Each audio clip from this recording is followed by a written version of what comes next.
ঘন্টার পর ঘন্টা দিনের পর দিন রোদ ঝড় জল বৃষ্টি মাথায় নিয়ে বসে আছে। তো মুখ্যমন্ত্রী ওদের দাবি মেনে লাইভ স্ট্রিমিং কেন করলেন না? লাইভ স্ট্রিমিংয়ে অসুবিধে হচ্ছে ওনার ব্যর্থতা। উনি ভুল ঠিক করছেন জুনিয়র ডাক্তারদের, আর গোটা রাজ্যের কোটি কোটি মানুষ উনি ভুল না, উনি অন্যায় করছেন, অপরাধ করছেন, এটা জনগণ মনে করছে। উনি মনে করছেন জুনিয়র ডাক্তাররা ভুল, উনি মনে করছেন যারা আন্দোলন করছে তারা ভুল। উনি বলছেন যে অনেক শোক হয়েছে, এবারে উৎসব পুজো তাতে ফেরো। আর কোটি কোটি বাংলার জনগণ তারা মনে করছে আমার বিচার চাই। উনি তো মিথ্যা, আমি বলছি মিথ্যা আর নাটক, এছাড়া তো উনি কিছু করতে পারেন না। নবান্নের দরজা থেকে জুনিয়র চিকিৎসকদের ফিরে আসতে হলো, কার দোষ রয়েছে? একবার ভেস্তে গেল বলছে, কি বলবেন? মুখ্যমন্ত্রী ভেস্তে দিলেন। জুনিয়র ডাক্তাররা তো ঘন্টার পর ঘন্টা দিনের পর দিন রোদ ঝড় জল বৃষ্টি মাথায় নিয়ে বসে আছে। তো মুখ্যমন্ত্রী ওদের দাবি মেনে লাইভ স্ট্রিমিং কেন করলেন না? লাইভ স্ট্রিমিংয়ে অসুবিধে হচ্ছে ওনার ব্যর্থতা। সরকারের এই গোটা স্বাস্থ্য পরিকাঠামো নির্মাণে ব্যর্থতা, আর যে দায় উনি জুনিয়র ডাক্তারদের ওপর চাপাতে চাইছেন সেটা যে মিথ্যা। যাদের আড়াল করবার চেষ্টা করছেন, জনগণ যাদেরকে চাইছে বরখাস্ত করতে, যুক্তি এপক্ষের ওপক্ষের সবটা মানুষ জেনে যেত। কপিল সিব্বল সুপ্রিম কোর্টের প্রধান বিচারপতির কাছে কি বললেন?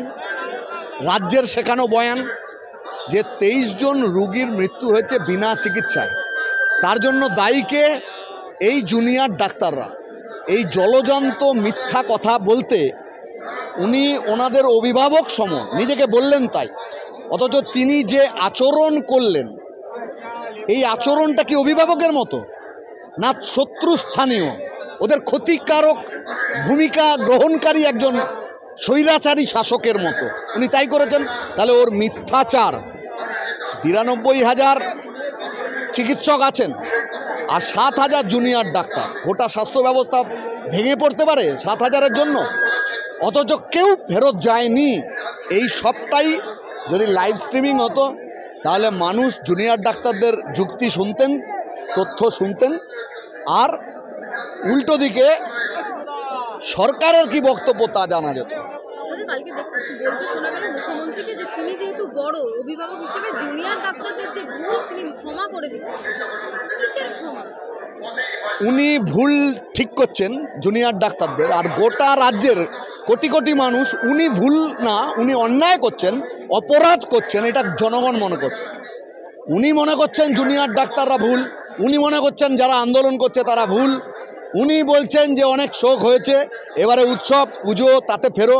আর কোটি কোটি বাংলার জনগণ তারা মনে করছে আমার বিচার চাই। তাহলে কে ভুল আর কে ঠিক এটা তো জনগণ ঠিক করবে। ওনার কথা এখন কোনো গুরুত্ব নেই। মুখ্যমন্ত্রী বললেন, একটা ইঙ্গিত দিলেন যে তিনি পদত্যাগ করতেও রাজি হয়েছেন। এই উনি তো মিথ্যা, আমি বলছি মিথ্যা আর নাটক, এছাড়া তো উনি কিছু করতে পারেন না। তো ওনার এত ক্ষমতা পদত্যাগ করবার, গোটা রাজ্যের অধিকাংশ মানুষ আজকে চান।